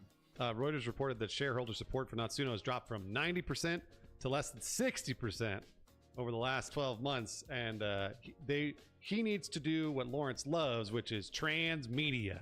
We need an Elden Ring television show. We need an Elden Ring Happy Meals. We need an Elden Ring shampoo.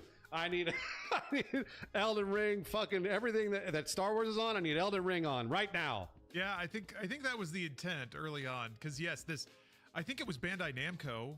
I think maybe it was Kadokawa. I should look this up before I start slinging things around. But yes, there was a very strongly worded press release that went, it was like within the first 24 hours of Elden Ring, because the sales were outrageous right off the top. And I remember this press release had referred to all these other projects. Elden Ring was going to become like, oh, this is a new hot property. It was live for about 24 hours. And then, yeah, some lawyers made some calls and that press release disappeared, because they haven't done that with Elden Ring or really any From Software property, thank God. But you can tell the hunger was there. And there was belief, I think, at certain levels of the corporate ownership that they owned more than they did. So that was a pretty fun moment. And I think pretty clear that even from the start, there have been forces, obviously, that want to extract as much money as they can out of any franchise that manages to hit like that. And luckily, who knows where in the totem pole the true blast shield is. But Kadokawa's existing leadership clearly does not believe in and fully exploiting every possible brand they can. So this is a rare situation of an exec kind of protecting the boundaries of good taste when it comes to brands that we enjoy. So that's a cool moment, and I think worthy of noting. Hey, good on that individual. Now their motivations may be anything other than just like altruistic, right? So who knows? It's all shadowy, but this seems like a fun little entry in corporate drama. Bad news though, they're going to lose their job. Also, I'm really I am genuinely excited. Alex Garland is writing and directing an Elden Ring movie, so I'm looking forward to that. And there's some really great shots of the set if you want to go and look. And finally, let's talk about Tencent, which may be cutting ties with some of its investments in the gaming industry. According to Bloomberg, the Chinese tech giant is considering selling back minority stakes in several Japanese game developers it believes are underperforming. So the only company specifically named in the report is Marvelous, the studio behind franchises like Rune Factory, Story of Seasons, and Daemon X Machina. Damn, I like Marvelous.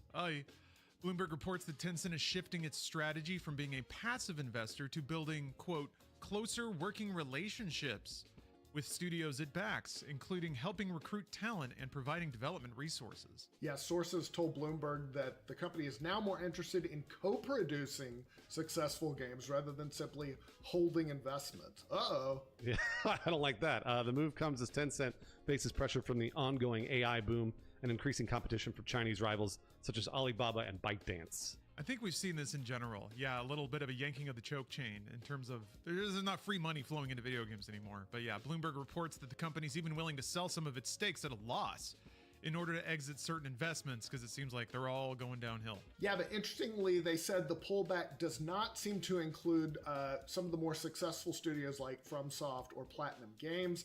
Tencent told Bloomberg that video games are core to Tencent's business and that it remains committed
Accepting. Accepting.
to working with its investee companies and maintaining a long-term presence in Japan's game industry. All right, let's do a 5-second review. All right, Star Fox, I told myself I was not going to. So far this year, Valve has already released This one was 52 minutes ago. 2 new pieces of hardware, the Steam Machine and the Steam Controller, both designed in a way to allow you to get access to your Steam games from the living room, you know, sitting on a couch for the 10-foot experience. Later on this year, they're also going to be releasing their updated version of VR, which is the Steam Frame. And so I interviewed Valve and I asked them, do you consider yourself to be a hardware company? It's a good question. I mean, my personal answer to this, and I'm sure everyone has their own version of it, but like I see Valve as a company of 3 pillars. We make games, we run Steam, and we make hardware. But all of it is in service of helping our customers have fun playing games. So yeah, we want to add value to the gaming community in whatever way we can, and hardware is a big part of that for people. And so we're happy to make hardware to help people play more games. In 2015, Valve launched SteamOS, and the reason that they did that was because they viewed Windows as a threat to the way that they do business.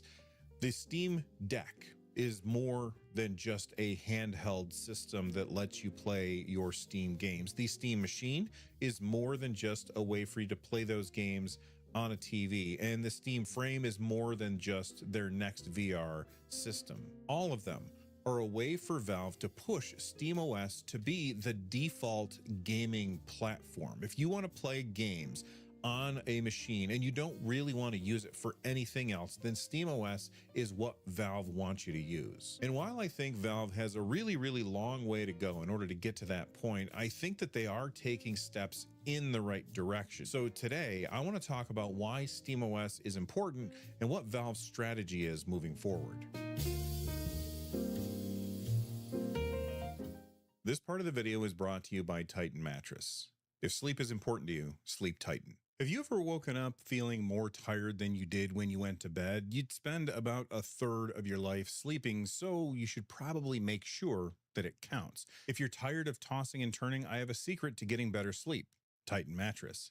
I've been using my Titan Mattress for a while now, and the difference in my daily life is huge. I used to wake up with horrible back pain, but Titan Mattress has a mix of heavy-duty coils and high-quality foam that provides the support that I actually need. It's the quality that you can really feel when you get in bed. These mattresses are designed, assembled, and shipped from their Arizona factory, ensuring that you end up with premium materials without the middleman markup. Titan really stands behind their products too. That's why they offer a 120-night sleep trial to make sure that it is the perfect fit for you, along with a limited lifetime warranty. Plus, it ships right to your door in a box that is super easy to set up. Huge thanks to Titan Mattress for sponsoring this part of the video. If you are ready for the best sleep of your life, visit titanmattress.com/nerdnest to get 30% off your order with my code NERDNEST at checkout. You can also scan the QR code that's on the screen right now, and you can head straight there. But tell them that I sent you in the post-purchase survey. It is the best way to support the channel. If sleep is important to you, sleep Titan. Now you can check out the rest of the episode, but for me, I am going to take a nap.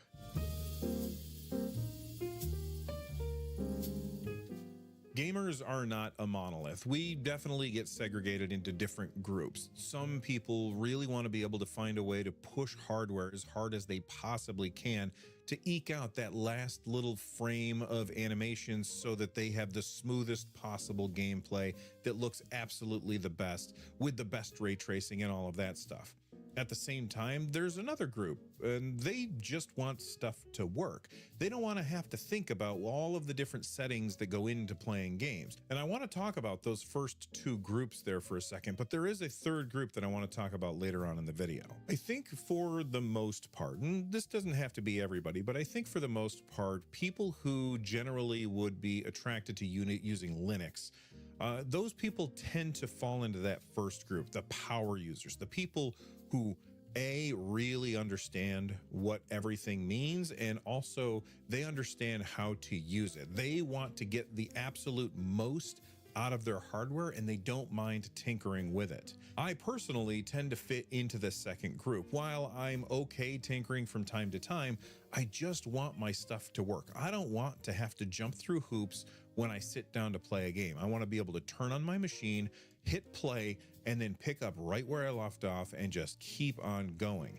Any kind of friction that slows me down generally stops me from playing because I can find better things to do than tinkering with the hardware and software that I'm running on my system. And sure, I tend to do benchmarks from time to time, but that's not really the kind of, and I hate using this word because it's not what I consider myself, but reviewer that I consider myself to be. I always kind of look at hardware and I say how it feels to use, what I like about it, what I don't like about it. I've never been a raw numbers kind of person because, in my opinion, numbers never tell the entire story. Now, first off, I want to make sure that I point out that there are tons of different distros of Linux out there that you can have exactly the setup that you're looking for. But for most people, I think the default go-to gaming operating system has been Windows. And even though I personally think the UI sucks and there's things about Windows that I don't like, and we will definitely talk about those later on in the video, I think for the most part, if you were just recommending if somebody use an operating system in order to play games and not have to worry about whether or not something is going to work, I think that Windows is generally the default option even today. And because there's so many different distros of Linux, a lot of people end up with analysis paralysis where they're afraid to pick one because they don't want to pick the wrong one, spend all the time setting it up, and then find out later that they picked the wrong one. Then they have to tear it all down and set it up again. That intimidation factor really keeps people on Windows way longer than they should because they feel like they don't know what they don't know. And that's perfectly fine to not know what you don't know, but it's scary at the same time because you don't necessarily know what you're going to run into. But then let's say maybe they take their first step. They've picked a Linux distro, they've installed it, and now they've run into a problem and they don't know how to fix it. Something that they knew how to deal with on Windows, they're not quite sure what to do on Linux. So what do? They go to Google and they start searching, and they brings up old Reddit threads, and the old Reddit threads have dozens of answers, all that are different, all that have seemingly the same amount of confidence that their answer is the best answer from all of these Linux gurus that absolutely know what they're doing and they're trying to be helpful. But I think that they forget that they know so much stuff that just the average novice user doesn't understand. So they start listing off steps. And when the novice user looks at those steps, they get intimidated and they get scared. And they're like, maybe I shouldn't do this because I don't want to break things. I don't want to mess things up. And maybe it's just safer to go back to Windows. This is where Valve comes in, because back in 2015, Valve unveiled the Steam controller, the Steam machine, and Steam OS. And I'm not talking about the ones that we have today. I'm talking about the original Steam machine, Steam controller, and Steam OS. And it was their foray into getting Steam games into the living room and allowing people to play games without Windows. Now, it flopped incredibly hard. And the reason that it flopped hard was mostly because Valve didn't anticipate that publishers would not be willing to make Linux ports. Basically, Valve said, we now have this operating system and it plays games that are made for Linux. And of the entirety of Valve's catalog at the time, very few of those games were actually games that could run on Linux. This is back before Valve got Proton up and running. Proton is a translate. You know what? I'm going to let Pierre Le Graffet explain exactly what Proton is. Proton is a compatibility layer distributed through Steam. It's downloaded and set up automatically when running any game that needs it. It's made up of a collection of different open source projects, including a heavily modified distribution of Wine. It is not an emulator, meaning that your game's executable code runs as is without any modifications. However, when the app makes an API call that would normally go to an external Windows OS library, that call goes into Proton code instead. The call is then implemented using Linux APIs and open standards such as Vulkan. After a few years of development, an initial version of Proton was released to Linux users for testing in 2018. Since then, with their helpful feedback, we have been continually developing and releasing new features to improve game compatibility and performance. The effort is directly supported by Valve through our partners, our Codeweavers, as well as our own open source graphics group. And the Proton translation layer absolutely changed the game for SteamOS. When Valve first announced the Steam Deck, and they said it's going to be running SteamOS, and that means Linux, I was really skeptical that Proton was going to be able to do what it does today. I anticipated way too many games that I wanted to play that I wouldn't be able to play because of Linux hiccups and problems with the translation layer. But what actually happened in reality is almost every single game that I threw at the Steam Deck ran just fine, outside of performance issues because the Steam Deck is low-powered hardware. But Linux was absolutely 100% not the issue. And Proton works so damn well that if you're not playing games that use anti-cheat or DRM that don't work on Linux, for the most part, your games are just going to run. Almost all of the games that I have in my Steam library of over 1,000 games, almost all of them run just fine with no problem at all.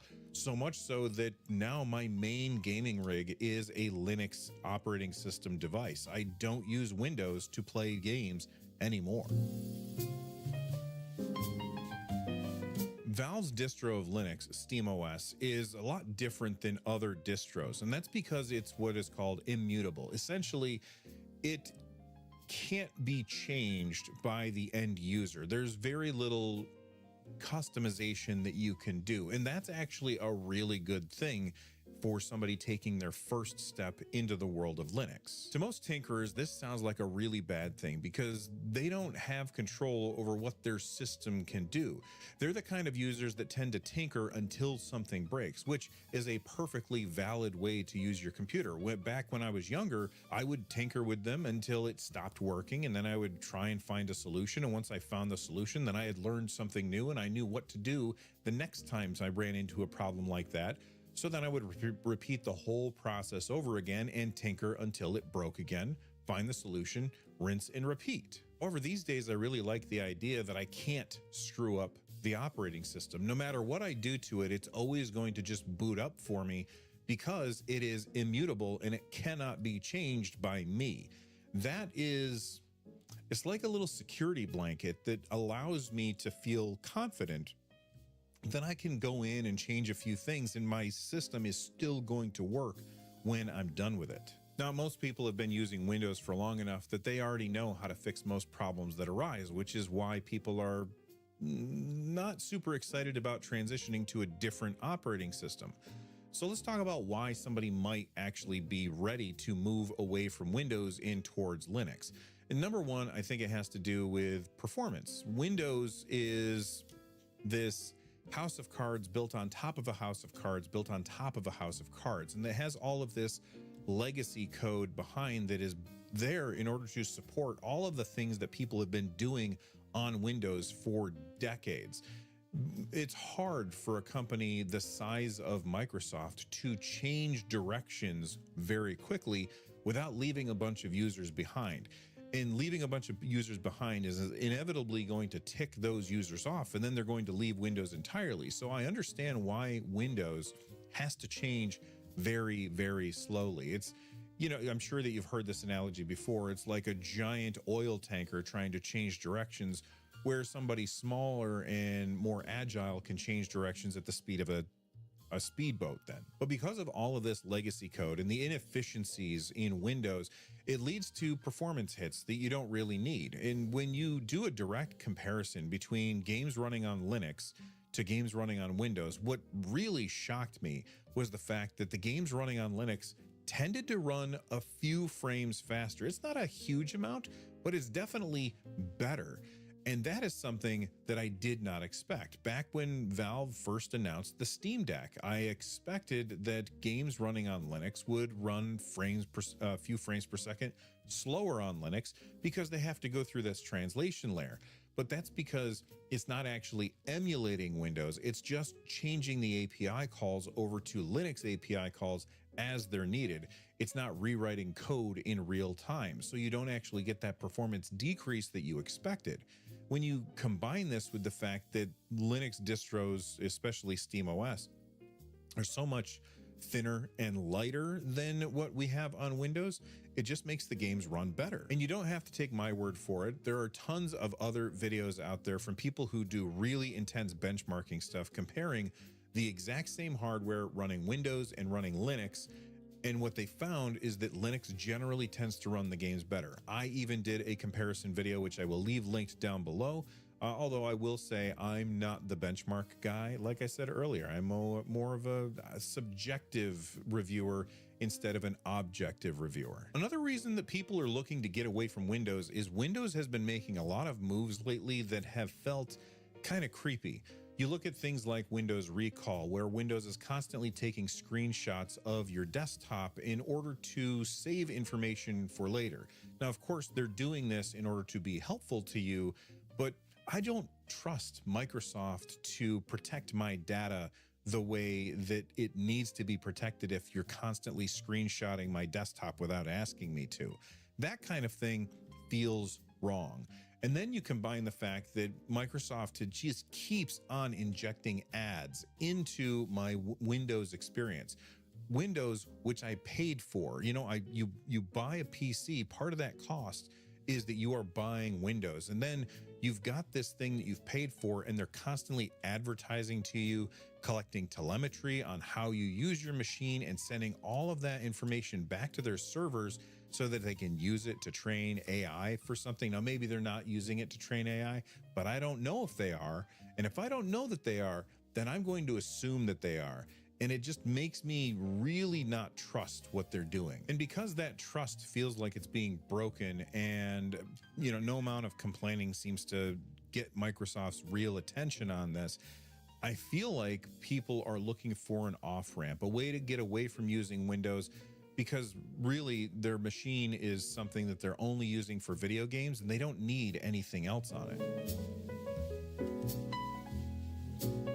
What if Valve wants to be the default operating system for gaming, I think all of the things that I've said so far aren't necessarily enough to help them make that transition. Because remember at the beginning, I said that there were 3 groups. Well, I've only talked about the 2 groups so far.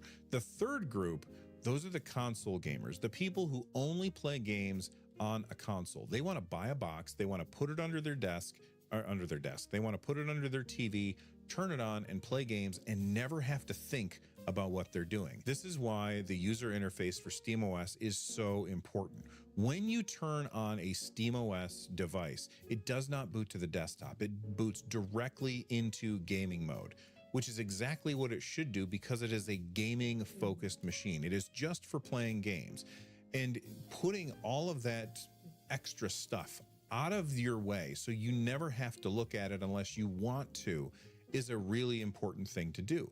Even Microsoft admits this because after SteamOS came out, Microsoft decided that they needed to update their user interface, and they took some steps in the right direction when it came to Xbox mode on Windows. But I used Xbox mode on my main PC for about a month, and before I was like, you know what, I'm tired of this and I want to go back to the Steam big picture interface. So I ended up wiping Windows off my machine and reinstalling Linux, and now I have it exactly the way that I want it. It boots straight into gaming mode, and if I showed it to anyone, they would easily be able to navigate around with absolutely no problem. But on top of that, you can still boot into desktop mode if you want to do more with it. It's like you get all of the benefits of having a console without all of the drawbacks of having a PC. And installing SteamOS is incredibly simple to do as well. This is something that Valve really needed to nail. They needed it to be a very simple installation process. And honestly, I don't know that they could have done any better. All you have to do is get it installed on a thumb drive, plug that thumb drive into your computer and turn it on. It's going to boot from that thumb drive, and all you have to do is double click an icon and it does everything else for you. It is incredibly simple. There's no questions to ask. You don't have to make any decisions. Because there's no questions, there's no analysis paralysis. It just goes incredibly smoothly. And I think that my system was up and running and ready to download games from the start of the process of downloading the software writing it to my thumb drive, and then installing it and booting up in less than an hour. But if you want to see what it looks like when you go to install it yourself, I have a video that I made linked down below that like button that takes you step by step through the process so you know exactly what it looks like before you take a single step. But once you've got it up and running, Valve takes it one step further and even tells you exactly which games are going to run fine on your operating system. And trust me, I will be the first one to tell you that I think that the Deck verified program and the SteamOS verified program have flaws to them. But flaws and all, they are definitely, this solution is definitely better than the install and pray method that most people running on Linux have to put up with. And before you guys leave comments down below letting me know, but you could just go here and find this information out. You don't have to install and pray. You can find that information. I want you to remember the group of people that I'm talking about here. These are the people that have just a console. They are used to things just working, and they don't want to have to go and do research before buying a game.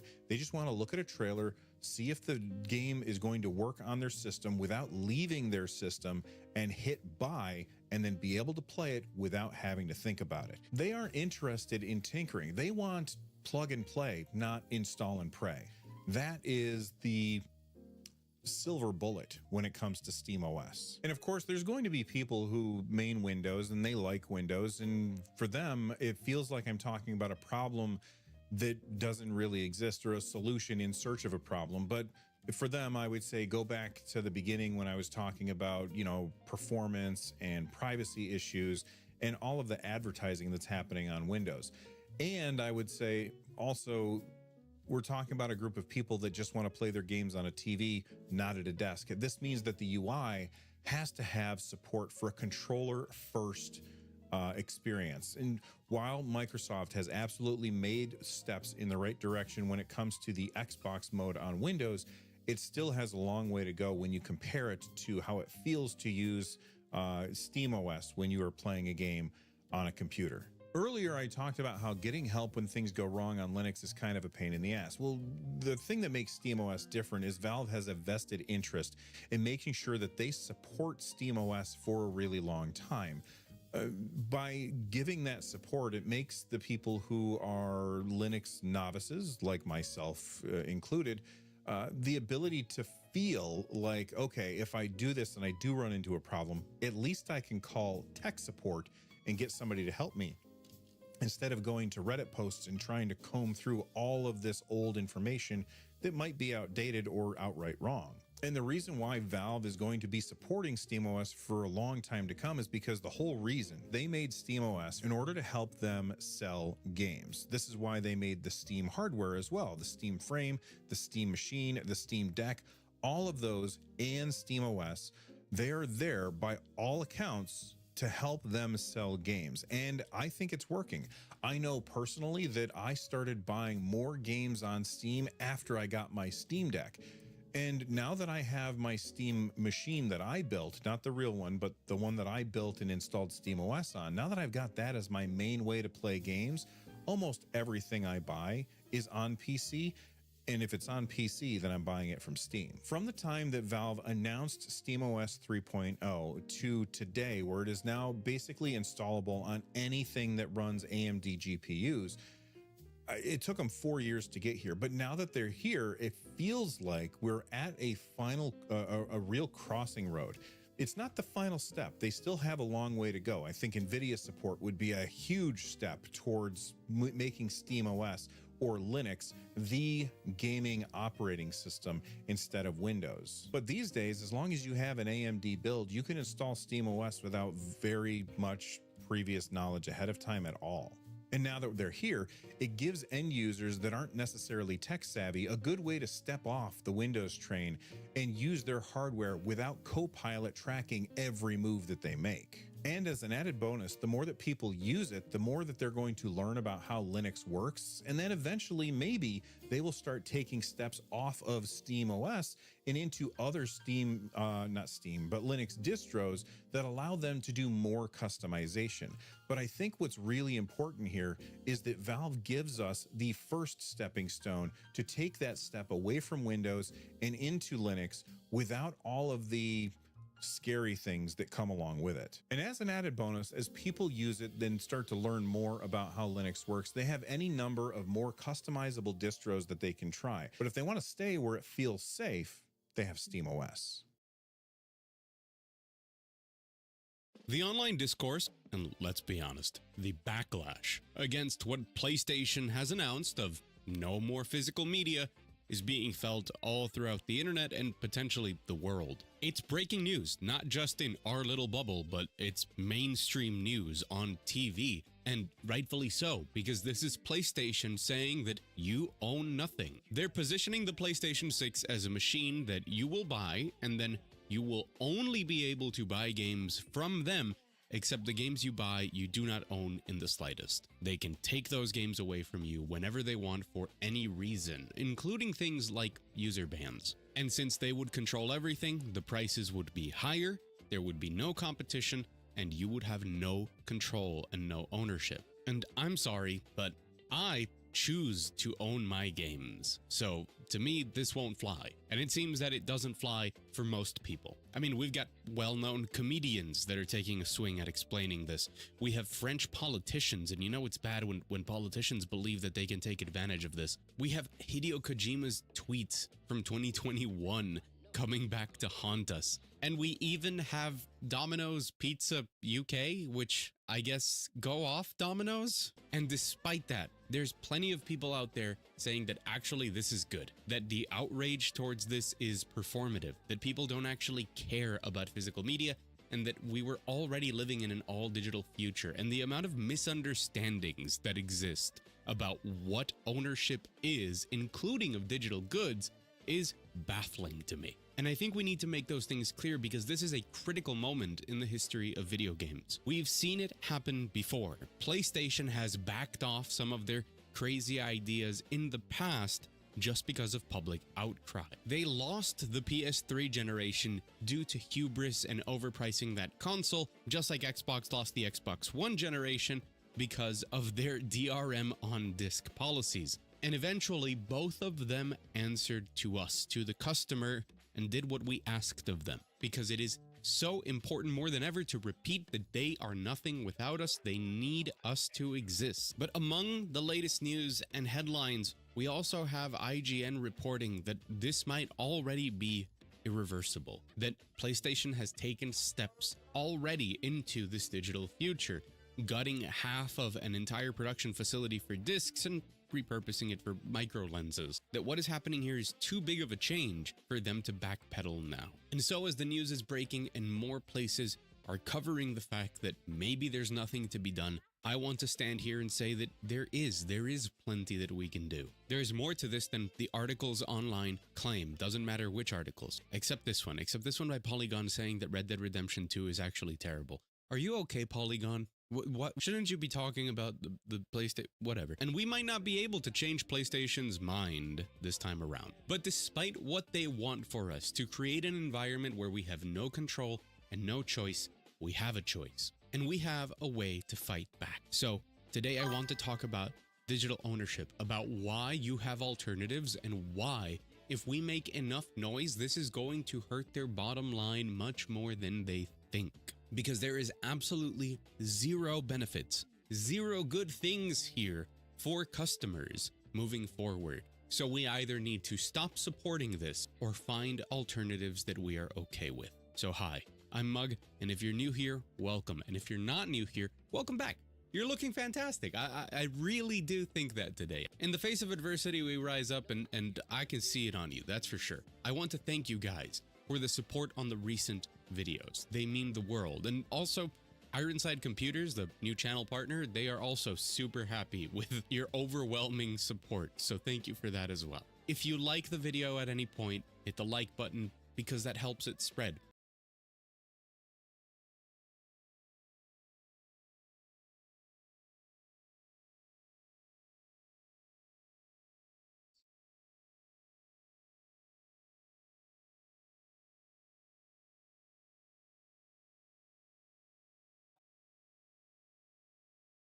And reach more people.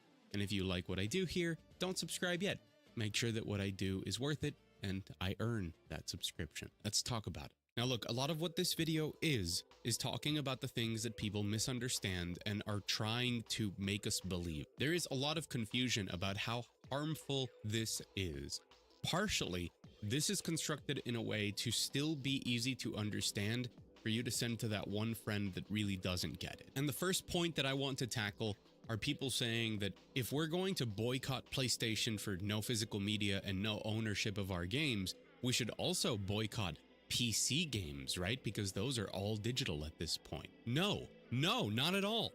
PC is actually today the bastion of game preservation. PCs are the thing that allow us to guarantee that games are preserved beyond, the potential rot of cartridges, of electronics just not working anymore. And when it comes to modern games, DRM on PC is not only a choice made by developers and not one enforced by the platform holder, because there is none, and that would be the case with PlayStation 6. That DRM that is now present in games because you don't own them and PlayStation can take them away from you, that's enforced by them, not necessarily by the people developing a game. On PC, games that have DRM on Steam is because they choose to have it. Steam is a platform that is designed to work offline indefinitely and leave you access to all of your games no matter what, and even to function well with games that aren't even on Steam. I would know. I use Steam to play most of my emulators because I really like the way that Steam allows me to do recording. This means that there's a large number of games that you can buy on Steam that you can play without Steam, that you can play without ever using Steam, and if it disappeared tomorrow, the game would still be playable. All you have to do is take the game itself, take that folder, put it on a drive somewhere, keep it safe, and you can double-click an executable and play a game. When I know that I can have a hard copy of a game saved somewhere and I could play it 30 years from now off of an executable on a thumb drive, that's mine, and nobody's gonna be able to take it away from me. But this is just when we're talking about Steam. The most important part about the PC platform is that it's open. Steam is not the PC game provider. You can get your PC games from many different places. Sure, the obvious one here is Good Old Games, completely DRM free, do whatever you want with your game. But the fact that there is a competition in the PC market, be that from Epic Games or Amazon Games Launcher or whatever other launcher you want to find, means that not only does it incentivize competition within the space, the open nature of the platform itself means that there will always be efforts for game preservation and game ownership on it. The ability to continue to play your games no matter what service goes down. And if you don't like any of the options there, or nobody is providing you an adequate option for that, we know that the PC community is always trying to keep games available and alive no matter what, even through abandonware sites. Ownership in this case is about you retaining access, no matter what, to something that you paid for. What PlayStation is doing is completely removing that. They will control if you do or don't have access to things you paid for. They will control until when you have access, and they can take it away from you for any reason. You own nothing. And I don't believe that we should give that money. On PC, in many cases, even with games that launch with DRM are later patched down the line to take out some of that DRM, I can guarantee my access to the game I purchased. I can guarantee that access indefinitely by just putting that game somewhere and letting it live there. No need for anything else. So no, you cannot compare the digital ownership of PC games with the digital ownership of future PlayStation games or even PlayStation games today. They are not similar in any way because of all of the context surrounding them, because of how PCs work, and because an executable that I can just have on a drive is not the same as an executable that depends on PlayStation allowing me to access it through their own accounts. Okay, so what about physical media? Do we need physical media then? So many people are happy with the sense of ownership that we have on PC. Doesn't it make sense then to take away discs? Well, no, not when a platform holder holds all the power. In the case of PC, that open market and the open nature of PCs means that we can circumvent a lot of the problems of ownership by the very nature of it. But when it comes to a closed platform, something like PlayStation or the Nintendo Switch, physical media is very important in order to have ownership rights. Let me present it to you this way. Nintendo has gotten a ton of hate, including from myself, for doing game keycards instead of having the games fully available on the cartridge. Today, a lot of Nintendo Switch 2 games don't actually come on the cartridge. All that cartridge does is allow you to connect to Nintendo servers and download the game. But even a game keycard is considerably better than no physical media at all. Sure, the ideal is something like this, which I just popped out of my Switch 2. This is Donkey Kong Bonanza. It's here. It's always going to be here, to be on this little card. This means that the world could end tomorrow. Nintendo could go bankrupt, all of the servers disappear in a massive accident, and I could still pop this into my console and play it. No internet required. And that is not true for game keycards. Game keycards have to download from a server, but that's still an important distinction. The fact that I own a game keycard means that I have something of actual value. That game keycard isn't tied to my Nintendo account, like what Xbox wanted to do with the Xbox One. I can take a game keycard and give it to a friend, and he can pop it into his Switch, download the game, and play it. I can resell that game in whatever way I want through whatever service or company. And sure, one day in the future, inevitably, the servers will be down. We know this as a track record with Nintendo, and we will not be able to download the games that came on a game keycard. Probably, 15, 20 years in the future. But that game keycard still serves as proof of ownership, which is something very important. In many countries around the world, emulation is considered legal as long as you own the hardware and you own the software. And a game keycard still constitutes proof of ownership, meaning that you could legally emulate the games that you have on game keycards and nobody could tell you anything. Meanwhile, on the PlayStation 6 side of things, you buying the digital revocable license that PlayStation is selling you does not give you any proof of ownership. And if PlayStation were to take away those games, make them disappear, and say that they still own them, you could not emulate them, and they would be free to legally pursue you, take down a video of you, ban you, whatever thing they would like to do legally against you. Because you legally do not own the game. You own the license that they took away with the rights that they had, so you cannot play the game in any way. But not when you have physical media, because that proof of ownership allows you in many places to do whatever you want once you have paid for the game. So this isn't me defending game keycards and saying that they are great. What I'm saying is that they are way better than the alternative, especially if we're moving towards a world where, hey, maybe games are too big and maybe the physical ways of storing them are just not convenient. Even if that does, go up against certain issues with stuff like data caps and internet access, if it's just not viable to have games come on physical media,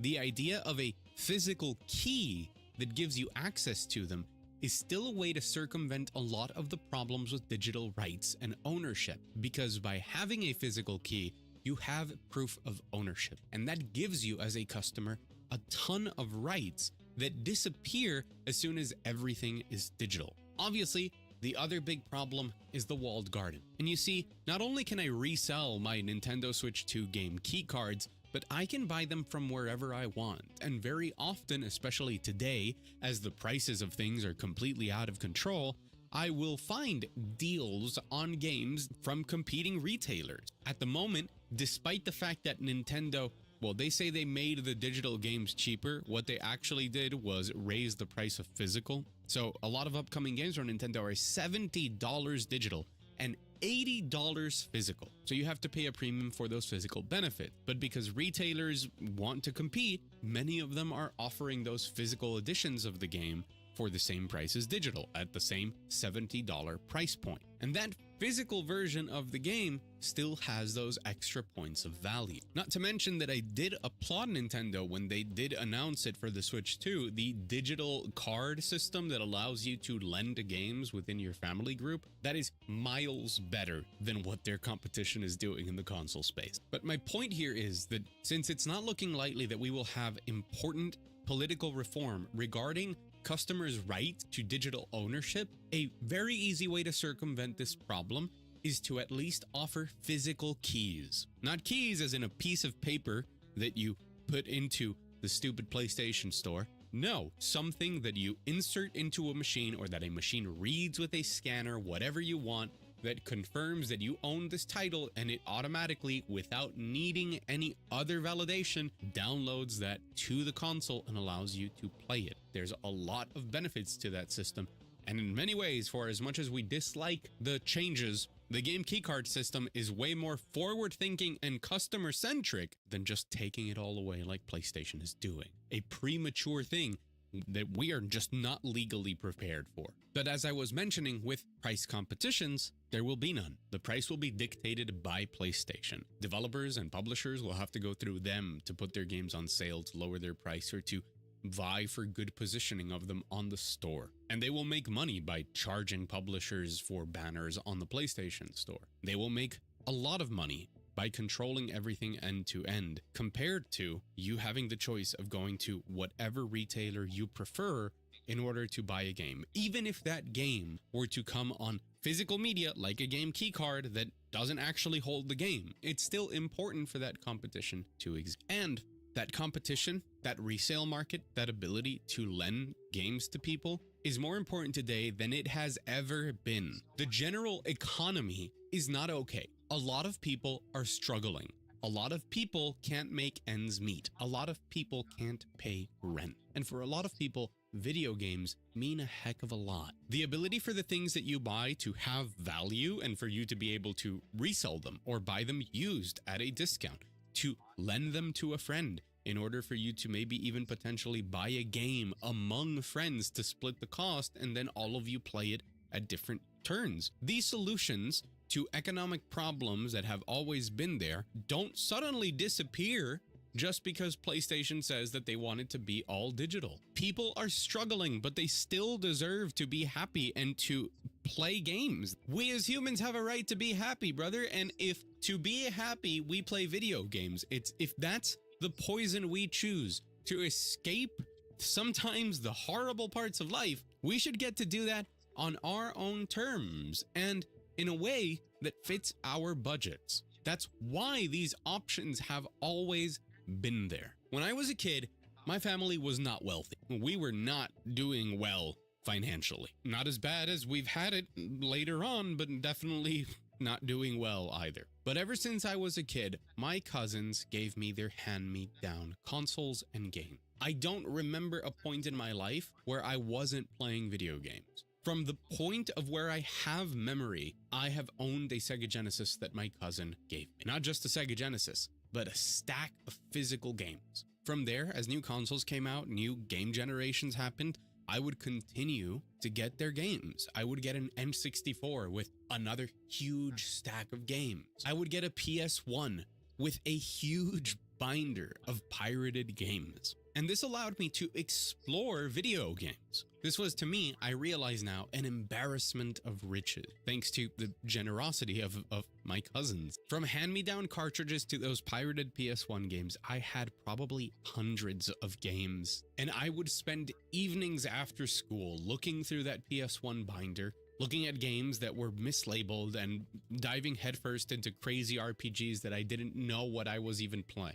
And because of that, it sparked this love of video games for me that has never disappeared. And I would not be here talking to you about customer rights and the importance of physical media if it hadn't been there for me. And I don't want that to disappear for the next generation. In Christmas of 2028, I don't want to give my niece a video game by having her turn on her PlayStation 5 and loading up my credit card to download something. I want her to unwrap an actual box and be excited. If I ever have kids one day, they'll be able to play hundreds of games that I've collected that I care for. And despite PlayStation saying that this is over with, that we don't have access to these things anymore, I refuse to live in a world where my grandchildren don't get to do that with my children's games. Because I'm sick and tired of corporations treating something that matters artistically, culturally, emotionally to people exclusively like a business. To the point that even down to the most basic economic fundamentals of ownership, to the rights that we have as customers, they are throwing it away in order to maximize their profits. Somebody in the comments of my last video called me out and said, when was the last time that I bought a physical copy? Well, Bonanza's one of them. But here's Ghost of Yote. If PlayStation would have put out more games, I would buy them physically because I don't buy console games digital. Is how you know I'm a gamer? Astrobot's in here. I care about my physical game. I care about my limited edition for Fire Emblem Fates because it's the only way to own on a physical cartridge all 3 of the games. Because Revelation otherwise was released only digitally as DLC, but not if you own this version. Here is a brand new sealed copy of No Man's Sky 1.0 on PS4. This is for preservation purposes. Here's the GTAs. I can play them. You can't stop me.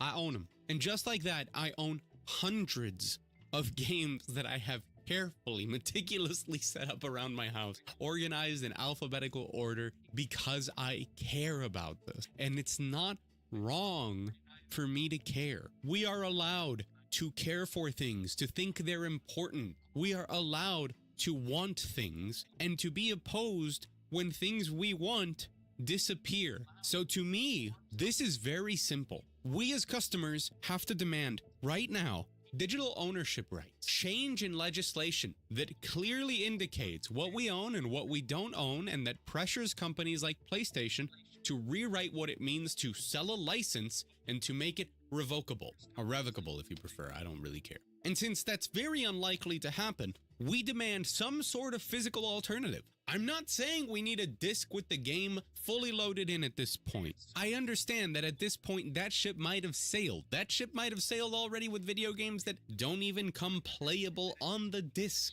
because they can't function with a day one patch and that come with that little notice of like online connection required to make them work. I get it. We've been there for a while, but the existence of physical media still serves as proof of ownership and as customer rights. And the moment that you take that away, eliminate all competition, and force everything to be digital, we as customers are completely screwed, and we should not take it. So all of this noise, all of these news, all of the people speculating on the legal repercussions of this, the potential that PlayStation might not turn this around, sure, have at it. I want this discourse to continue, but I also want to make it clear right now that if they do not change something, we should all leave to the competition. I don't care who you choose. Oh, but PC's all digital. No, the chapter's down below. You can rewind. You can understand that if you want. All right. And if you don't want to, I mean, just fine. Be a PlayStation bootlicker. I'm not going to change your mind,